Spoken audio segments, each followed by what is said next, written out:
La décision qui a été annoncée cette nuit est une décision brutale et infondée. Elle est infondée parce qu'on ne corrige pas des déséquilibres commerciaux en mettant des tarifs. Et les bases de la théorie économique montrent le contraire, surtout d'ailleurs quand les déséquilibres ne prennent pas en compte les services numériques, pour ne citer qu'eux ou d'autres. C'est que l'ampleur et le caractère négatif est avant tout pour l'économie américaine. Et une chose est sûre, avec les décisions de cette nuit, l'économie américaine et les Américains, qu'il s'agisse des entreprises ou des citoyens, sortiront plus faibles qu'hier et plus pauvres. Et je pense qu'il faut le marteler. Et il faut le marteler, et nous, il faut tenir, je vais y revenir, parce que ces décisions, elles ne sont pas soutenables pour l'économie américaine elle-même.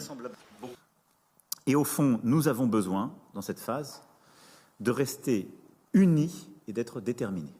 Et je le dis aussi parce que je sais ce qui va se passer, les plus gros auront tendance à jouer solo. Et ce n'est pas une bonne idée. Parce que nous avons une force. C'est un marché de 450 millions d'habitants. C'est ça l'Europe. L'Union européenne, c'est 450 millions de consommateurs. C'est plus que le marché américain.